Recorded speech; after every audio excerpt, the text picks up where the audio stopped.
Was the person who called in last week happy with our answers, or did they say anything? Or Roger, they're always happy with our answers. So, and we're going to see that right now as we go out live to the world on our Valentine edition of Southern Porches. All right. Okay.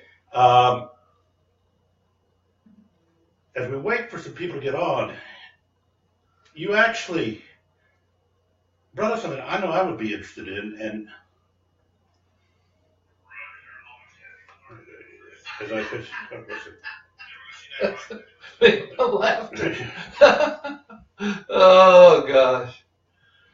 I'll have to tell our audience, I came from a loud family, so I have a tendency to be very loud.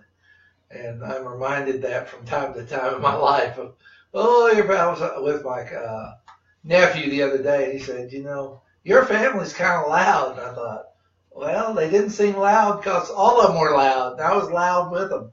But now that we've moved on and married other people, you realize how loud you are.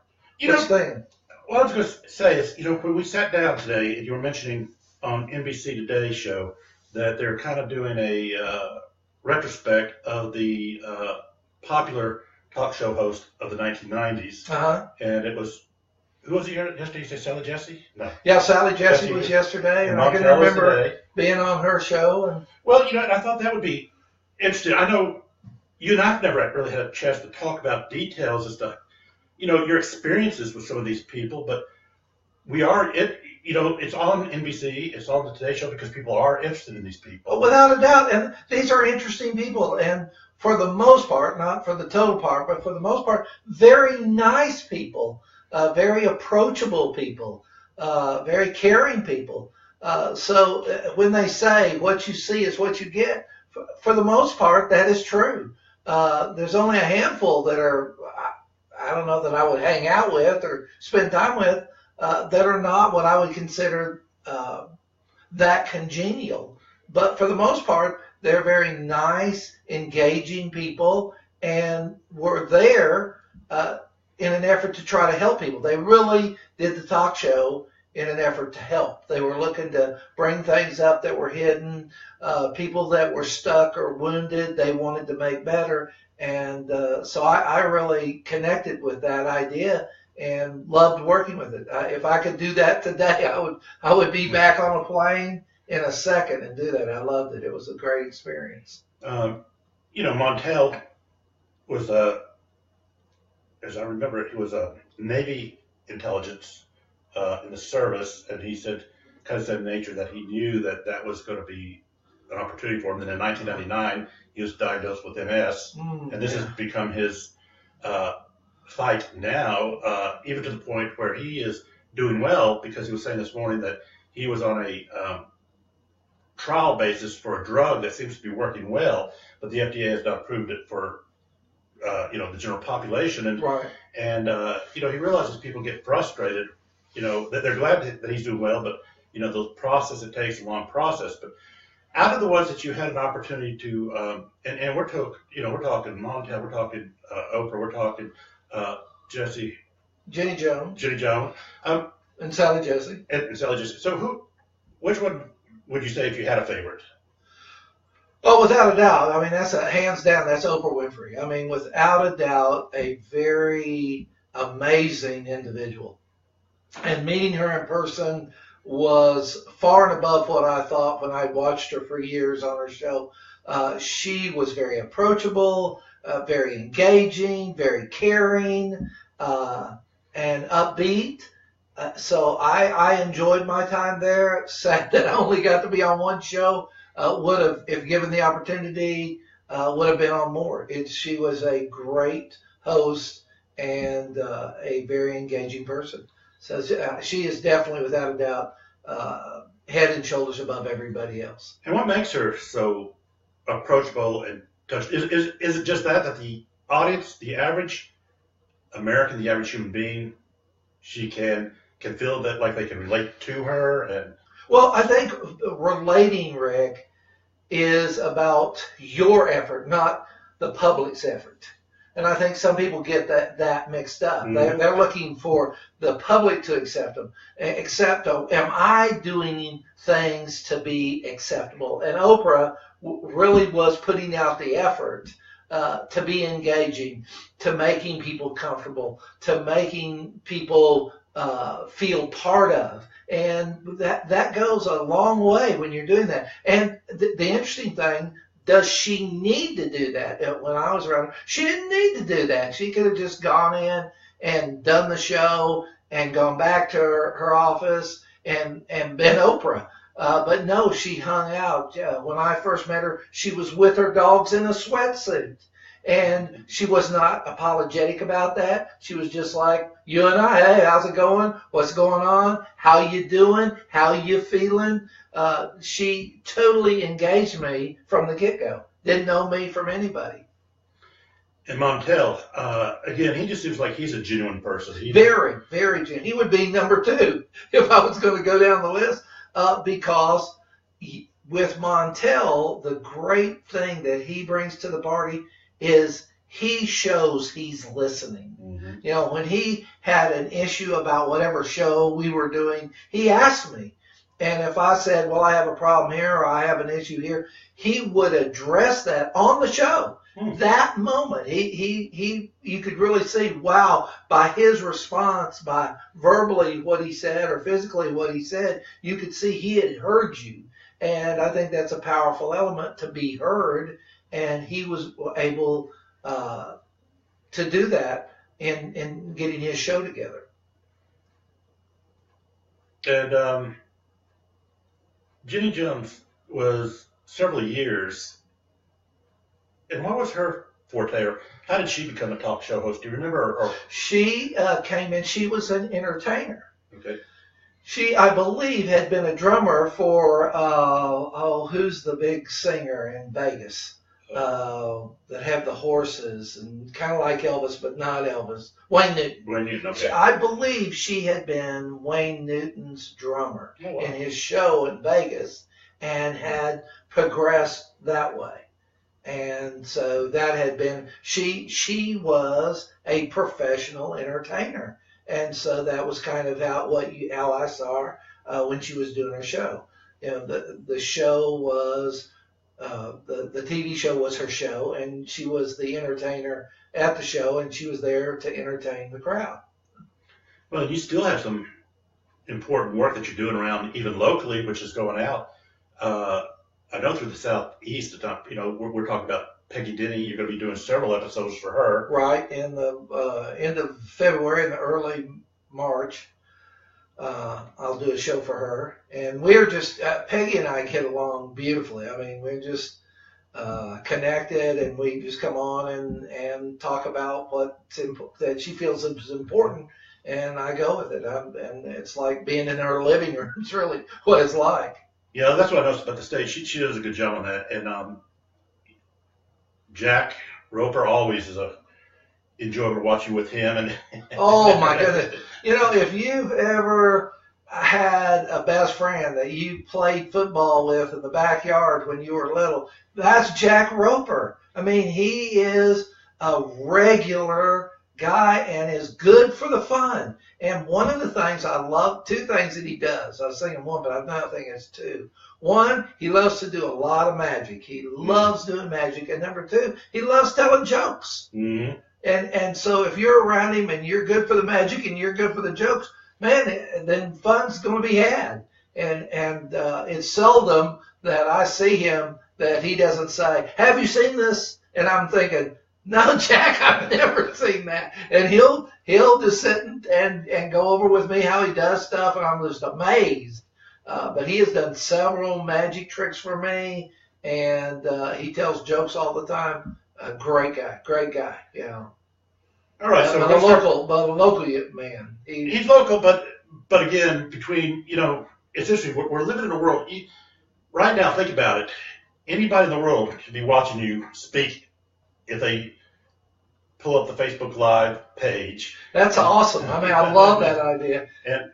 And while we are attracting a lot of local friends who tune in, but the fact is the reach is still out there. And and the world we're living in today that, again, we were talking about right before we, sat down, what it would be like to have a production company where in 2017, we turned the computer around, we had this well laid out set. Yeah, here we are.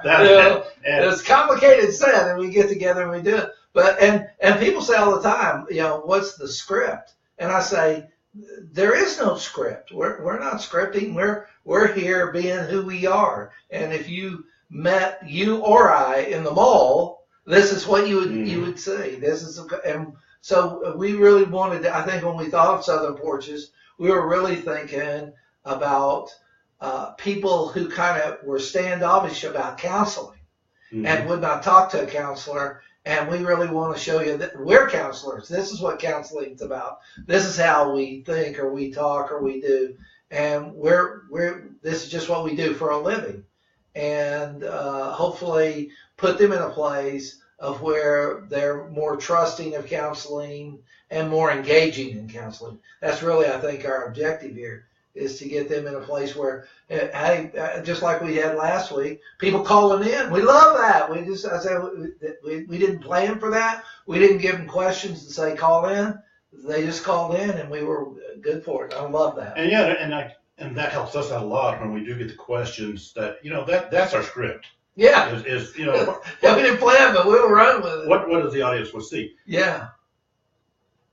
What's one of your funniest stories about the different talk show hosts and hostesses you were able to interact with? Well, I mentioned the one with Oprah, which is I was waiting to be on the show, and I saw the producer who had brought me into the show talking to someone in the commissary, and I didn't think anything about it. I just walked up to say something to the producer, and I noticed the dogs that were there. So I love dogs. And so I was petting the dogs. I like dogs. Hey, dog, what's going on? And the producer looked up and goes, Dr. Rhodes. I said, hey, we're just having a good time. She said, would you like to meet Miss Winfrey? And I about fainted right there. I couldn't believe it.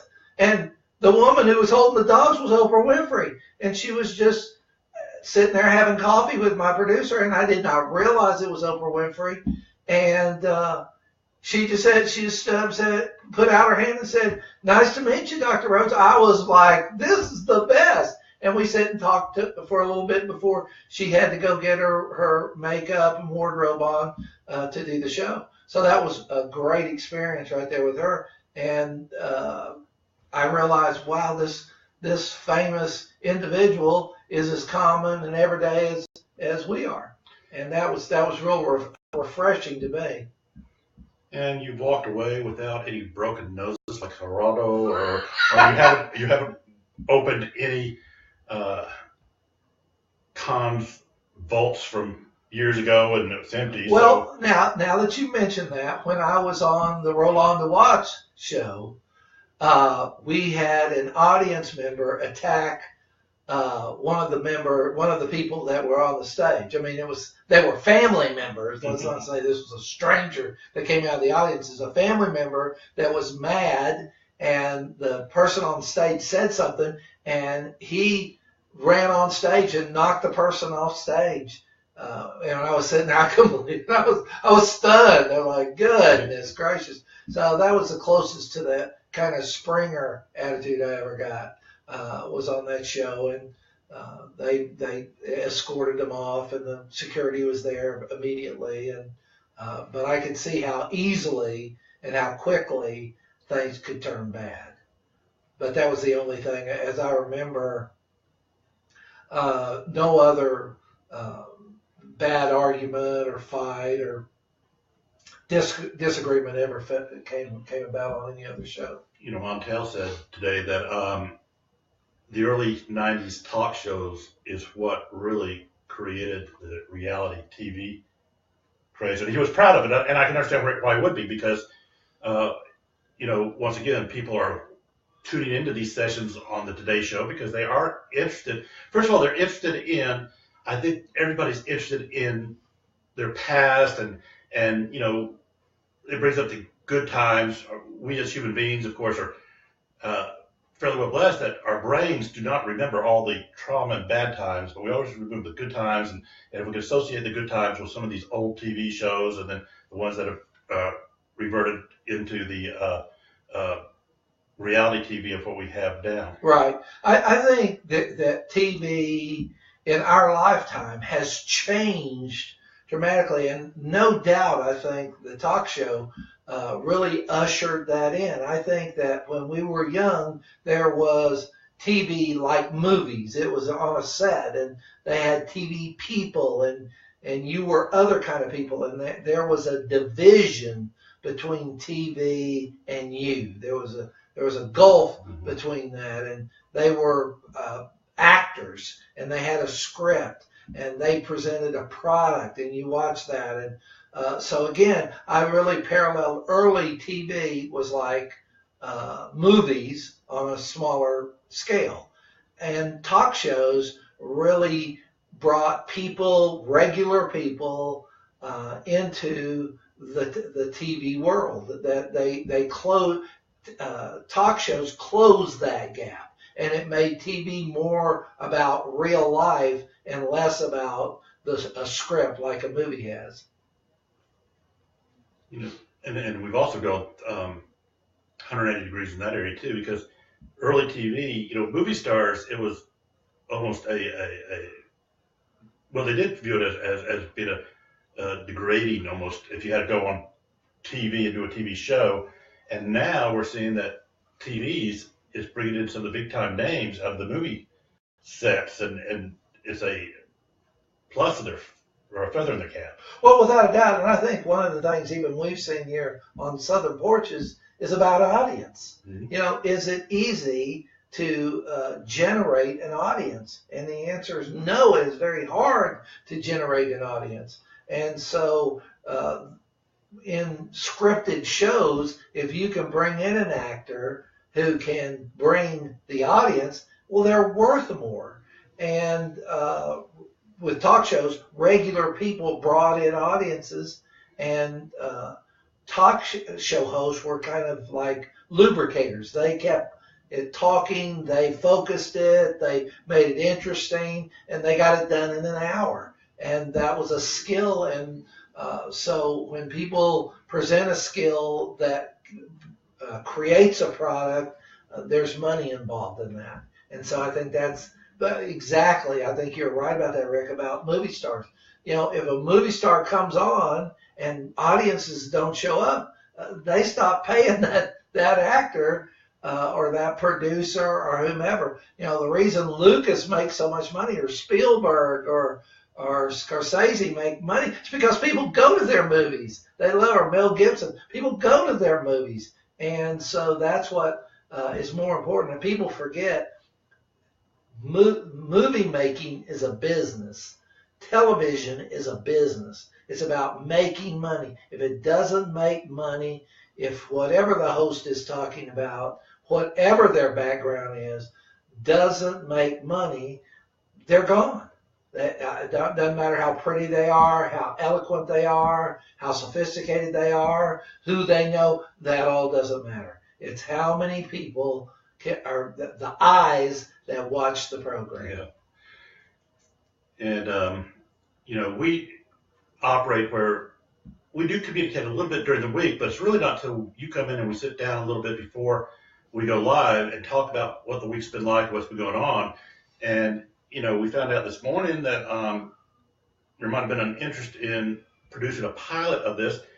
All we need is $1 million. You know, so we man, we said, oh, let's go right ahead with that, man. Yeah, so I'm going to get in my back pocket and pull out $1 million. And just ask $1 million of our best friends to put $1 in. Yeah, it's tough. We'll give them executive producer. And I think that does go to production quality. Mm-hmm. I think, you know, this is kind of the baseline, what we're doing here on Facebook. You know, this is more driven by information than production.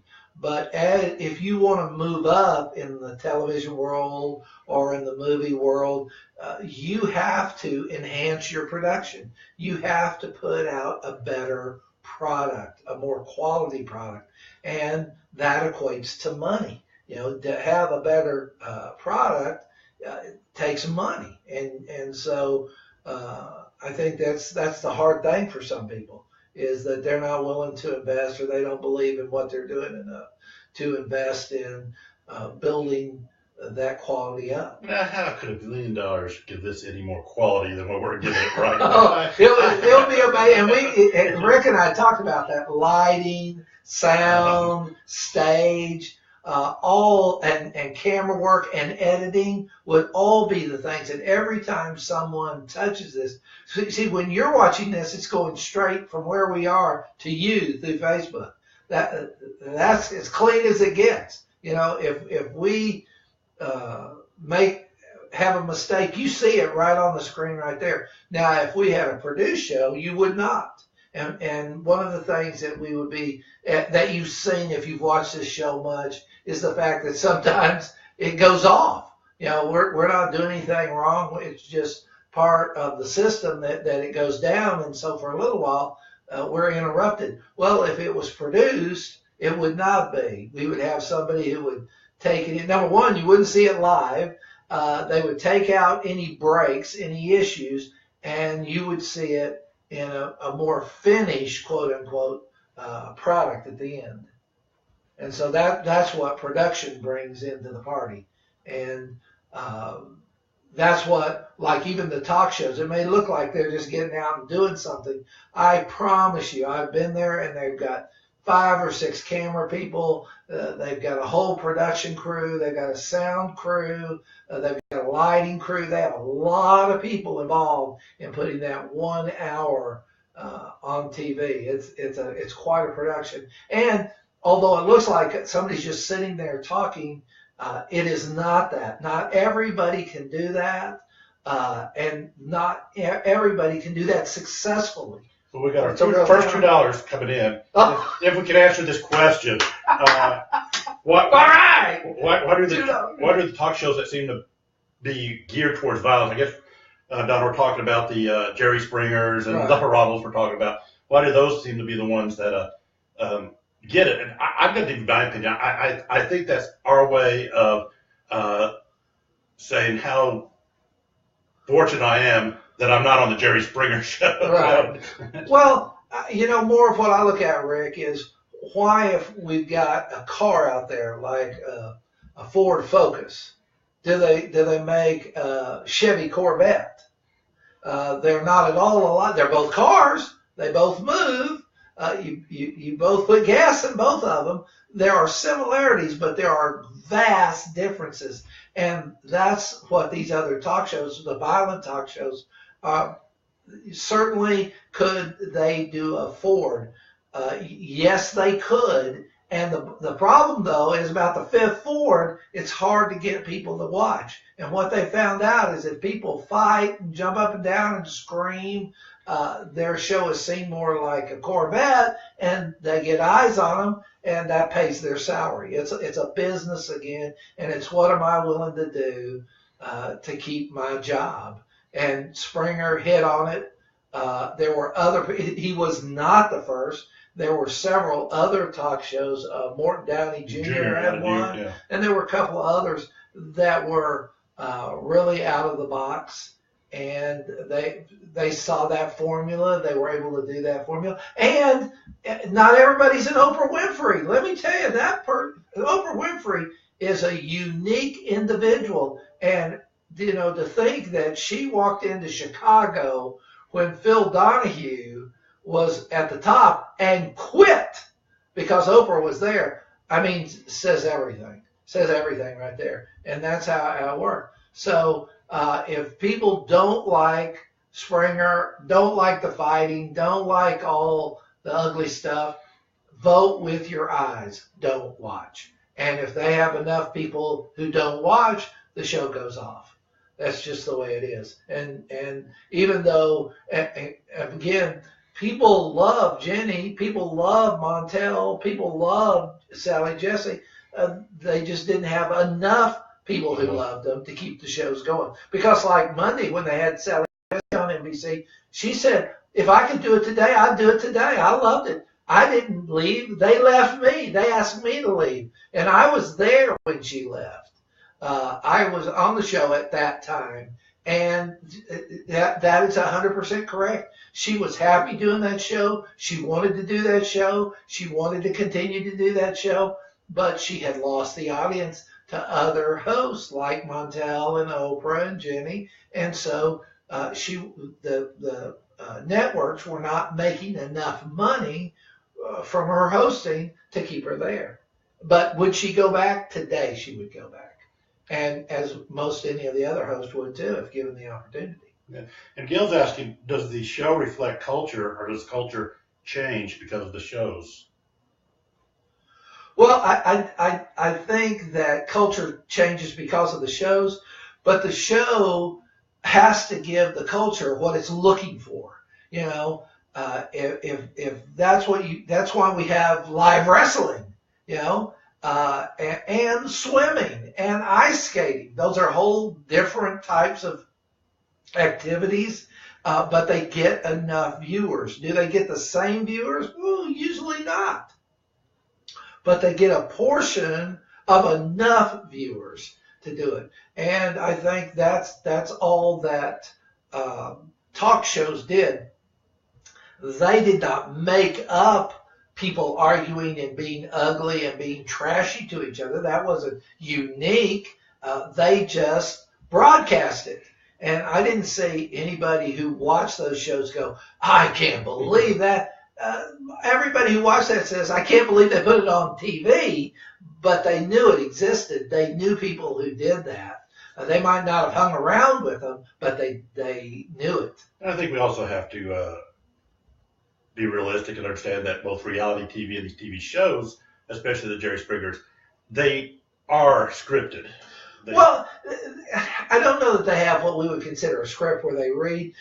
They're encouraged. Yeah. They have what I would consider encouragers, people that hang around with these people and say, well, that really ticks you off, doesn't it? I'd be mad about that too. And I wouldn't put up with that stuff. If somebody said something like that or accused me of something like that, I just have to get up and get in their face. Well, you have, when the minute they come in on the airplane, they have these encouragers around them all the time until they're on the show. So they're encouraged to act a particular way. Well, then they act that way because they know that they're going to please these people that have been encouraging them. And Springer people are encouraged in one way. Jenny Jones people were encouraged in a different way. So people are encouraged to present a particular truth, not the truth, a particular truth.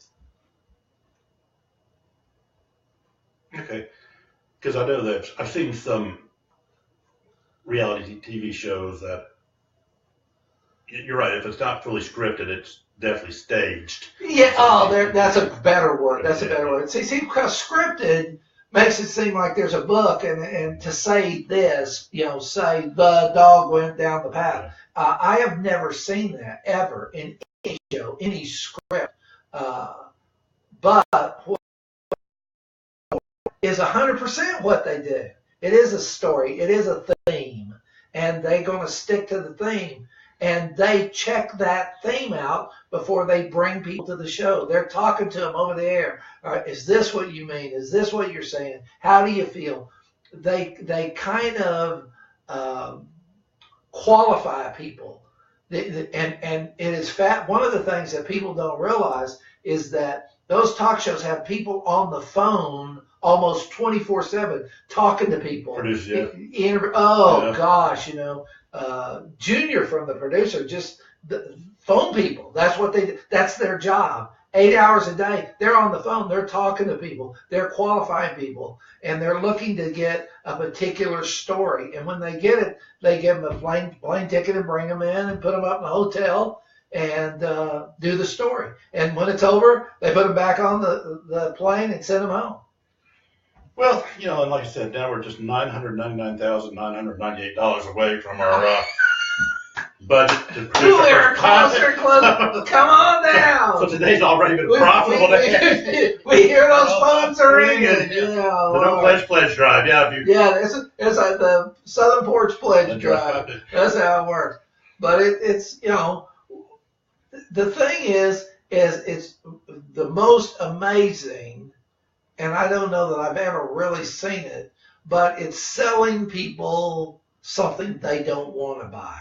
I can't even remember that. But the real genius comes in getting people what they don't realize they do want to buy. And talk shows did that. They were able to, and the shows they picked, they talk about that. They work through that. They have a committee that goes through that and says, what do you think about this? And they may bring up 20 ideas and only pick one of the 20. They don't pick every one. So you're seeing the best or what they believe to be the most entertaining and the things that you want to watch. And there are people, that's their job. They've been doing that. They graduated from high school or college, and they've been doing that all their life. That's all they do. And they are really good at it. And they can listen to something and they can tell, oh, it's this angle, this is what we do this, and this is what we do that.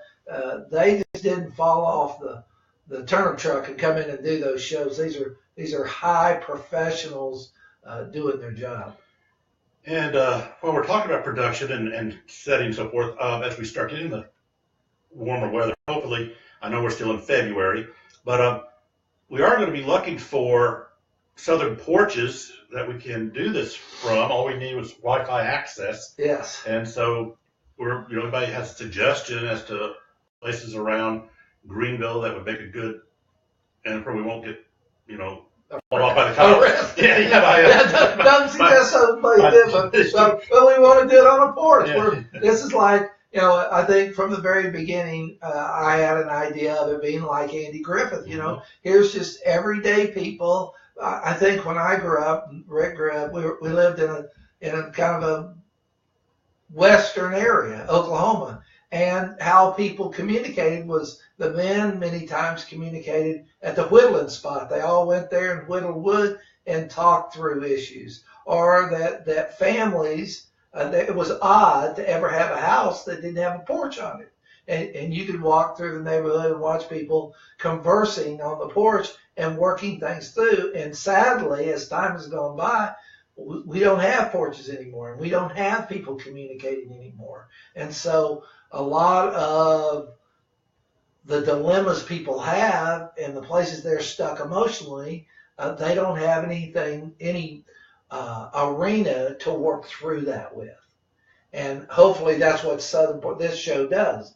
We want you to kind of figuratively pull up a chair and be part of the conversation. And if there's something you're wondering about that if back in the day you would have brought up on the porch with your crowd, we want you to bring it up to us and we'll give you our honest answer, what we think. Can people think differently? You bet. And may they think differently? You bet. But what we say, Rick and I believe in. This is what we've seen. I always say about myself that people ask me what kind of therapist I am. And I say, I'm a duck therapist. And people go, duck therapist? I said, yeah, if it walks like a duck and it quacks like a duck and it swims like a duck, it's a duck. And so I tell people, duck. That's what I do. And what's sad is there's not very many people in other people's lives that'll call a duck a duck. They'll go, oh, yeah, I see. Or the people won't bring it up. I cannot tell you how many times, especially being a part of a church, where people would come in and say, hey, did you hear that Bill and Susie got a divorce? And everybody in the class would go, wow, they're the last people I would have expected to have gotten a divorce. And did anybody have a clue? And everybody goes, no, we didn't have a clue. And sadly, that is the rule, not the exception. And that people can go through a very bad time in their relationship, get no clarity, get no support, get no encouragement, and there comes a point where it's too late. There's a time you can save people from drowning, and there's a time when I don't care what you do, they've drowned. Mm-hmm. And that's the way it is in marriages and other situations where we've gotten so separated from each other that's a problem. And that's part of what Southern Porches wants to do, is give you a vehicle where you can get connected again. And we're not being hypocritical by talking about the concepts of technology and so forth, and then using this and what. This is just how we're doing it right now. And yes, it is a concept that is legitimate through any technology, as long as we can get people who want to ask questions and want to participate in the conversation. It's not even asking questions, just participating in the conversation. Yes. Conversing is an amazing tool when it's done, and conversing with critical thinking skills of trying to truly understand what another person has to say. Doesn't mean critical thinking, again, is not that we have to be in agreement with opposite views. It's just saying, how do I better understand why they believe what they believe? And that is really the foundation of what pulls people together versus separation. And as I get on my soapbox just for a little bit, then I'll get off.